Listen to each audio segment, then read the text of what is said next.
तो आज हम पढ़ेंगे डीसी जनित्र। डीसी जनित्र क्या होता है, इसके पार्ट पढ़ेंगे, इसके कितने पार्ट होते हैं और इनके डीसी जनित्र में फ्लेमिंग नामक वैज्ञानिक ने कुछ नियम दिए हैं, तो उस नियम के भी बारे में जानेंगे। और सबसे पहले हम जानते हैं कि डीसी जनित्र होता क्या है। तो डीसी जनित्र वो होता है यांत्रिक ऊर्जा को विद्युतिक ऊर्जा में परिवर्तित करने वाली मशीन डीसी जनित्र कहलाती है। जो छोटे आकार की डीसी जनित्र होती है उसे डायनेमो कहते हैं, और जो बड़े आकार की डीसी जनित्र होती है उसे डीसी जनित्र ही कहते हैं। जो छोटे आकार की जनित्र होती है उसकी जो बॉडी बनी होती है तो वो कास्ट स्टील, छोटे आकार की जनित्र में बॉडी कास्ट आयरन की बनी होती है, बड़े आकार की जनित्र की बॉडी कास्ट स्टील की बनी होती है। अब हम जानेंगे कि डीसी जनित्र के कितने पार्ट होते हैं। तो पहला पार्ट हो जाता है मेरा बॉडी। बॉडी क्या होती है? बॉडी डीसी जनित्र की यांत्रिक सुरक्षा प्रदान करने वाला भाग होता है। जो बड़े आकार के जनित्र की बॉडी कास्ट स्टील की बनी होती है और छोटे आकार के जनित्र की बॉडी कास्ट आयरन की बनी होती है। अब इसके बाद आता है दूसरा नंबर, बॉडी के बाद आर्मेचर। आर्मेचर क्या होता है? आर्मेचर डीसी जनित्र का मेन घूमने वाला पार्ट होता है, जिसमें चुंबकीय बल रेखाओं का छेदन होता है और वह घूमने लगता है।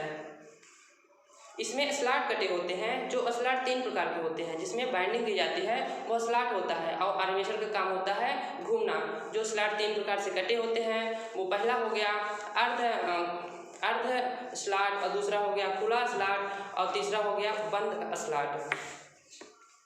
अब इसके बाद आता है लेमिनेटेड कोर। जो लेमिनेटेड कोर होता है यह पतली कोर की पत्तियों को काट कर बनाया जाता है। इसमें वार्निश आलेपित कर दिया जाता है जिससे एडी करंट का मान कम हो जाए। इसमें 2 त्रुटियां उत्पन्न होती हैं, जो हिस्टैरिसीस लॉसेस होता है और एडी करंट होता है। हिस्टैरिसीस लॉसेस को कम करने के लिए पतली कोर बनाया जाता है, जो लोहे को काट कर बनाया जाता है। ये बना होता है सिलिकॉन स्टील का, और एडी धारा को कम करने के लिए उसमें वार्निश आलेपित कर दिया जाता है या सिलिकॉन की मात्रा मिला दी जाती है। इससे एडी का लॉसेस कम हो जाता है। इसके बाद आता है मेरा पोल। पोल क्या होता है? पोल जनित्र के बॉडी में स्थापित होता है। जो पोल होता है सिलिकॉन स्टील का बना होता है। यह चुंबकीय क्षेत्र का कार्य करता है। इसमें बाइंडिंग की जाती है। पोल 2 प्रकार से होते हैं। पहला हो गया सुसहित लेमिनेटेड पोल, दूसरा हो गया मोल्टेड पोल। जो सुसहित लेमिनेटेड पोल होता है एक कास्ट स्टील और एनिल्ड स्टील का बनाया जाता है, और जो मोल्टेड पोल होता है कास्ट आयरन का बनाया जाता है। बड़े आकार के जनित्र में सुसहित लेमिनेटेड पोल लगाया जाता है। बड़े आकार के जनित्र में सुसहित लेमिनेटेड पोल लगाने का 2 प्रॉफिट होता है अपन को। वो 2 प्रॉफिट क्या है? पहला सुसहित, सु यानी जूते के आकार का होता है। जूते के आकार का होगा मतलब यह कुछ फैला हुआ आकार होगा। जब फैला रहेगा इसमें बाइंडिंग होगी तो इसका चुंबकीय क्षेत्र भी थोड़ा फैला हुआ होगा। तो चुंबकीय क्षेत्र फैल जाता है तो जनित्र की बॉडी में चुंबकीय क्षेत्र ज़्यादा बनेगा, मतलब अधिक शक्तिशाली होगा। अधिक शक्तिशाली के लिए हम सुसहित लेमिनेटेड पोल का उपयोग करते हैं, जिससे हमारी बड़ी मशीनों में काम में लिया जाता है। दूसरा प्रॉफिट ये हुआ, इसमें जो बाइंडिंग की होती है तो बाइंडिंग बाहर की ओर नहीं निकलती है। ये 2 मेरे प्रॉफिट हो गए। इसको सुसहित लेमिनेटेड पोल की जो बनाने की प्रक्रिया होती है तो पतली कोर को काट कर पतली कोर को काट कर इसमें वार्निश आलेपित कर दिया जाता है, और रेवेटिंग करके नट बोल्ट की सहायता से बॉडी में कस दिया जाता है। अब आता है मेरा दूसरा मोल्टेड पोल। जो मोल्टेड पोल होता है यह कास्ट आयरन का बना होता है। यह छोटे आकार के जनित्र में इसका उपयोग किया जाता है। इसकी बनाने की जो प्रक्रिया है मोल्डिंग विधि द्वारा बनाई जाती है। मोल्डिंग विधि का मतलब जब बॉडी इसकी बनाई जाती है उसी समय इसको भी बना लिया जाता है। इसका उपयोग छोटे जनित्र में किया जाता है। इसके बाद आता है आर्मेचर बाइंडिंग। जो आर्मेचर में बाइंडिंग होती है वो 2 प्रकार से होती है। आर्मेचर में बाइंडिंग 2 प्रकार से होती है। किसके? डीसी जनित्र के आर्मेचर में। डीसी जनित्र के आर्मेचर में 2 प्रकार से बाइंडिंग होती है। वो कौन कौन सी बाइंडिंग है मेरी? एक लैप बाइंडिंग और एक वेब बाइंडिंग। जो लैप बाइंडिंग होती है ये दो प्रकार से होती है, एक सिंप्लेक्स लैप बाइंडिंग, एक मल्टीप्लेक्स लैप बाइंडिंग। जो सिंप्लेक्स लैप बाइंडिंग होती है इसमें समांतर पथों की संख्या 1 रखी जाती है, और जो मल्टीप्लेक्स लैप बाइंडिंग होती है इसमें समांतर पथों की संख्या 1 या 2 से अधिक रखी जाती है। मल्टी का मतलब 2 होता है, यानी 2 से अधिक रखी जाती है। 2 से अधिक कितने रख सकते हैं? डुप्लेक्स, ट्रिप्लेक्स, क्वाड्रुप्लेक्स, मतलब 2 से अधिक। अब जो लैप बाइंडिंग होती है इसको समांतर बाइंडिंग भी कहते हैं। इसमें विद्युत धारा अधिक होता है क्योंकि यह समांतर क्रम में लगी होती है। दूसरी हो गई वेव बाइंडिंग। वेव बाइंडिंग क्या होती है? यह सीरीज बाइंडिंग होती है। इसमें जो टर्मिनल होते हैं, सिरे होते हैं, निरंतर आगे बढ़ते रहते हैं। जब सीरीज बाइंडिंग ये हो गई वेव बाइंडिंग तो इसमें विद्युत वाहक बल ज़्यादा मिलेगा।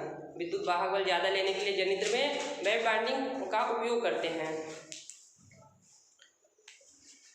इसके बाद आता है कम्यूटेटर। कम्यूटेटर क्या होता है? कम्यूटेटर हार्ड ड्रोन तांबे की पत्तियों को, मोटी पत्तियों को बैकेलाइट को आधार मानकर शाफ्ट पर कस दिया जाता है। इसमें आर्मेचर में उत्पन्न विद्युत वाहक बल को बाह्य परिपथ को ले जाने के लिए इसका उपयोग किया जाता है। और इसका उपयोग किया जाता है किसके लिए? टर्मिनल वाक्स में विद्युत वाहक बल को, जो उत्पन्न हुआ विद्युत वाहक बल है आर्मेचर में उत्पन्न हुआ है, टर्मिनल वाक्स तक ले जाने के लिए कम्यूटेटर की सहायता से इसका प्रयोग कर लेते हैं। जो कम्यूटेटर होता है इसको थोड़ा भी आकार के गहराई में बैठाया जाता है ताकि इसमें जो अपकेंद्री बल उत्पन्न होता है वो अपकेंद्री बल उत्पन्न के कारण कॉइल क्या होती है? बाहर की ओर निकलने लगती है। तो बाहर की ओर ना निकले इसलिए कॉइल को जब उसमें सोल्डरिंग किया जाता है तो भी आकार के खांचे में पहले बार को ले जाया जाता है। इसके बाद कम्यूटेटर में सोल्डरिंग किया जाता है। भी आकार के खांचे में ले जाने से प्रॉफिट ये होता है कि अपकेंद्री बल के कारण कॉइल बाहर नहीं जाती है। चूँकि मेरा जो रोटर होता है, आर्मेचर होता है, बहुत ही तीव्र गति से घूमता है तो बाहर निकलने का प्रयास करती है कॉइल और बाहर नहीं निकल पाती। कब? जब भी आकार के खांचे में बिठाया जाता है। इसके बाद आता है फील्ड कॉइल। फील्ड कॉइल क्या होता है? जो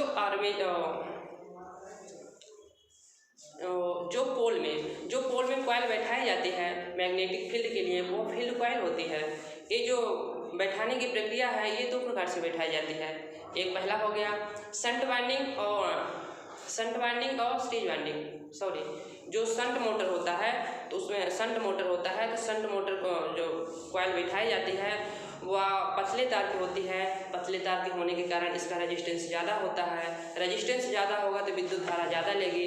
विद्युत धारा ज़्यादा ली तो इसमें मैग्नेटिक फील्ड भी ज़्यादा बनेगा। मैग्नेटिक फील्ड ज़्यादा बना तो इसका टार्क अधिक होगा, और जब टार्क अधिक हुआ तो इसकी आरपीएम कम हो जाएगी।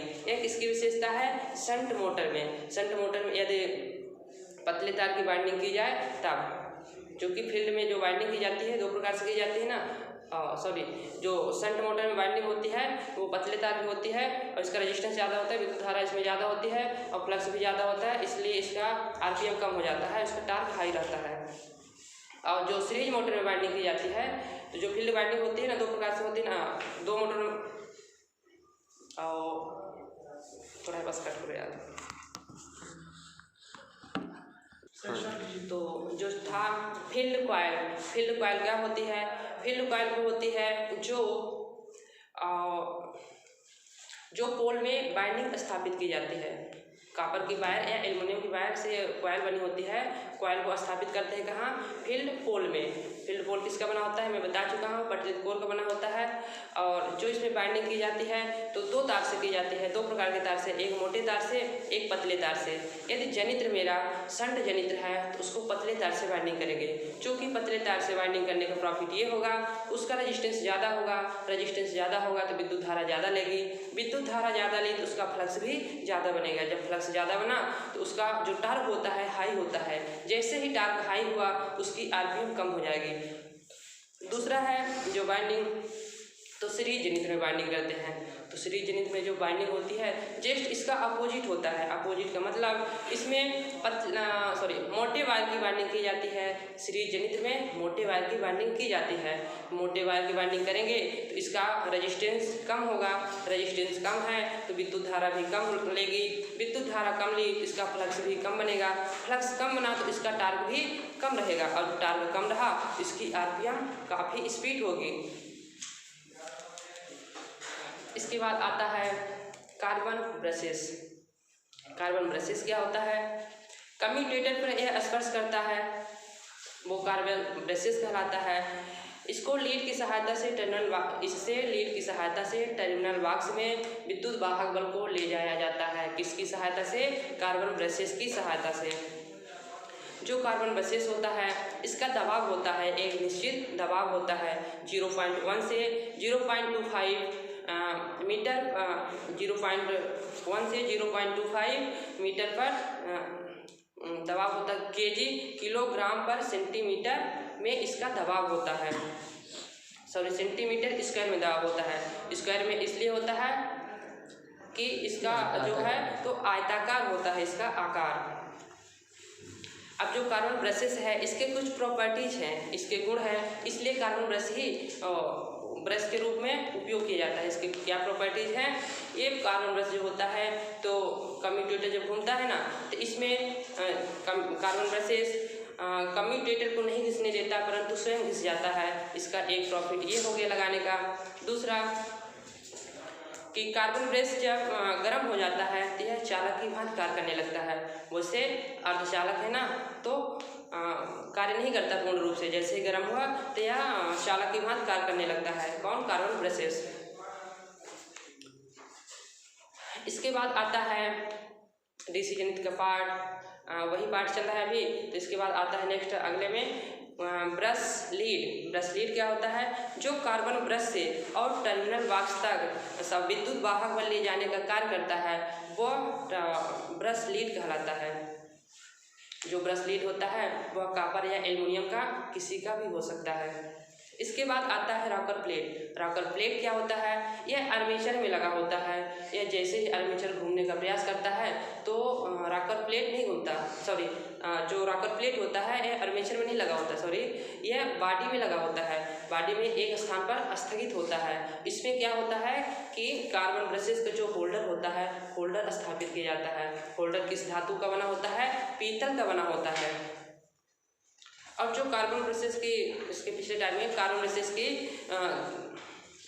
दो प्रकार से उपयोग किया जाता है। कार्बन ब्रश का जो छोटे आकार के जनित्र होता है उसमें कार्बन ब्रश का उपयोग किया जाता है, और जो बड़े आकार का जनित्र होता है उसमें कार्बन प्लस तांबे से बना मिश्र धातु का प्रयोग किया जाता है बड़े आकार के जनित्र में। इसके बाद आता है बियरिंग। बियरिंग क्या होता है? शाफ्ट को स्वतंत्रता प्रदान करने का एक माध्यम होता है। कौन? बियरिंग। यदि किसी मोटर को घुमाना है तो वह स्वतंत्र गति प्रदान करेगी जिससे मेरा शाफ्ट घूमने लगेगा और बेहतर तरीके से उसकी इफिशियंसी हो जाएगी और बियरिंग का काम अच्छे से ले सकेंगे। बियरिंग को लुब्रिकेट के लिए इसमें सिंथेटिक ऑयल डाला जाता है जिससे बियरिंग जाम ना हो और मेरी नियत गति से चलती रहे। बियरिंग होता है वो। इसके बाद आता है एंड कवर। एंड कवर क्या होता है? जनित्र के साइड में दो कवर लगे होते हैं। ये भी बड़े आकार के जनित्र में जो कवर लगे होंगे तो कास्ट स्टील के लगे होंगे, और जो छोटे आकार के जनित्र में लगे होते हैं कास्ट आयरन के लगे होते हैं। ये दो कवर होते हैं तो जो सामने की ओर कवर होता है उसे रियर एंड कवर कहते हैं, और जो पीछे की ओर होता है उसे फ्रंट एंड कवर कहते हैं। कवर में बियरिंग को फिट किया जाता है और बियरिंग में शाफ्ट को फिट करके घुमाया जाता है। इसके बाद आता है कूलिंग फैन। कूलिंग फैन मेरा कास्ट आयरन का बना होता है जो मजबूत होता है। ये क्या करता है? जनित्र को ठंडा रखने का कार्य करता है। कौन? Cooling fan. जैसे ही आर्मेचर घूमना प्रारंभ करता है कूलिंग फैन भी घूमने लगता है। ये कहाँ लगा होता है? जनित्र के सामने वाले भाग में। सामने वाले भाग मतलब रियर एंड कवर में लगा होता है, उधर साइड लगा होता है।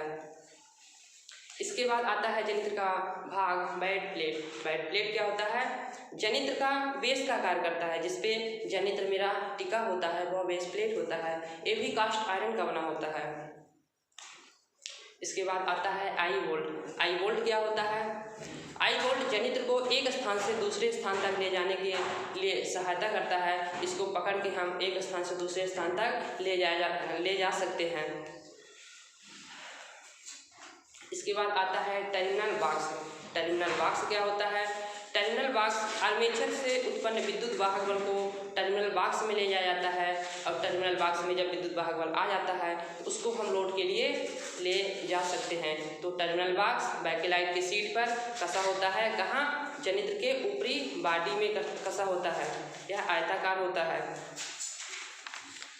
इसके बाद आता है स्लिप रिंग। स्लिप रिंग क्या होती है? स्लिप रिंग तांबे प्लस पीतल के मिश्र धातु से बनाई जाती है। यह जनित्र को इसमें यह गोलाकार छल्लाकार होता है। इसमें कार्बन ब्रशेस स्पर्श करता है। तो इतना हो गया मेरा जनित्र के पार्ट। जनित्र के पार्ट। अब अगला है मेरा फ्लेमिंग के दाहिने हाथ का नियम। फ्लेमिंग नामक वैज्ञानिक ने अपने दाहिने हाथ का नियम दिया। किसके लिए? जनरेटर के लिए। जनरेटर कैसा घूमता है वो बताए हैं आपने नियम के अनुसार। फ्लेमिंग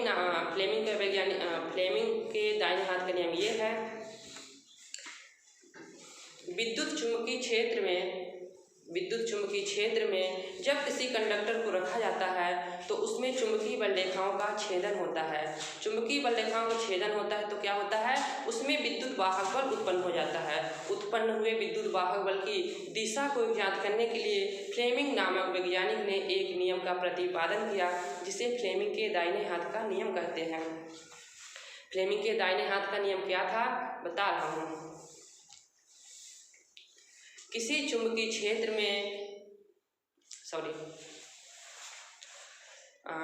अपने दाएं हाथ के अंगुली एवं अंगूठे को परस्पर समकोण बनाते हुए इस प्रकार फैलाया जाए कि अंगूठा चालक की दिशा को एवं पहली अंगुली चुंबकीय क्षेत्र की दिशा को प्रदर्शित करे तो दूसरी अंगुली उसमें उत्पन्न विद्युत वाहक बल की दिशा को प्रदर्शित करे। फ्लेमिंग नामक वैज्ञानिक ने यह नियम दिया। क्या नियम?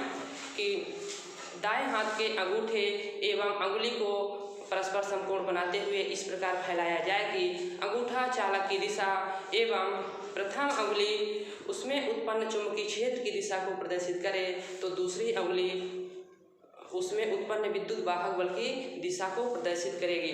फ्लेमिंग नामक वैज्ञानिक ने यह मेरे नियम दिए हैं। तो ठीक है।